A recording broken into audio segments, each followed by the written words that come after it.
ಜೀವನೇ ಕೆಟ್ಟೋಗ್ತಾ ಇದೆ. ಸೊ ಅತಿ ಮುಖ್ಯವಾದದ್ದು ಈ ಎಣ್ಣೆಗಳು, ಸಹಜವಾದ ಎಣ್ಣೆಗಳು ಅತಿ ಮುಖ್ಯ. ಅದಕ್ಕೆ ಹುಚ್ಚೆಳ್ಳೆಣ್ಣೆ ತುಂಬ ಒಳ್ಳೆಯದು, ಕೊಬ್ಬರಿ ಎಣ್ಣೆ ತುಂಬ ಒಳ್ಳೆಯದು. ಈ ದೇವ್ರು ಕೊಟ್ಟಿರೋ ಪದಾರ್ಥಗಳು ಬೇಡ ಅಂತ ಇದ್ವಿ, ಬಿದ್ದರೆ 4 ದಿನ ಬೆಂದ್ಬಿಡ್ತವೆ. ಎಳ್ಳೆಣ್ಣೆ ಎಷ್ಟು ಅದ್ಭುತವಾದ ಪದಾರ್ಥ. ಮುಂಚೆ ಇದನ್ನೇ ಬಳಸ್ತಾ ಇದ್ದಿದ್ದು.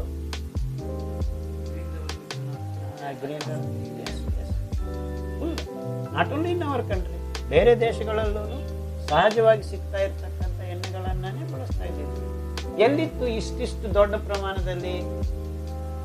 ಅಂಡ್ ಎಣ್ಣೆ ನಿಮ್ಗೆ ಜಾಸ್ತಿ ಬೇಕಾಗಿಲ್ಲ, ಇಷ್ಟೇ ಬೇಕಾಗಿಲ್ಲ. ಒಂದು 3 ಚಮಚ 4 ಚಮಚ ಪರ್ ಡೇ. ಸಹಜವಾದ ಸ್ವಚ್ಛವಾದ ಎಣ್ಣೆಗಳು ಅತಿ ಮುಖ್ಯ, ಆರೋಗ್ಯಕರವಾಗಿರೋದು.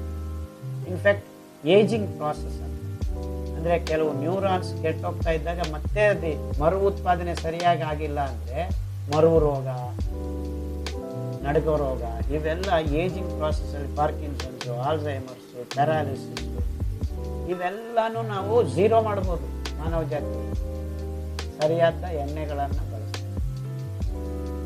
ಬಟ್ ಸರಿಯಾದ ಎಣ್ಣೆಗಳು ಇಲ್ಲದೇ ಇರೋದ್ರಿಂದ ಈ ಕಾಯಿಲೆಗಳು ಹೆಚ್ಚಾಗ್ತಾ ಇದೆ ಅನ್ನೋದು ನಾವೆಲ್ಲರೂ ಮನಗಾಣಬೇಕು.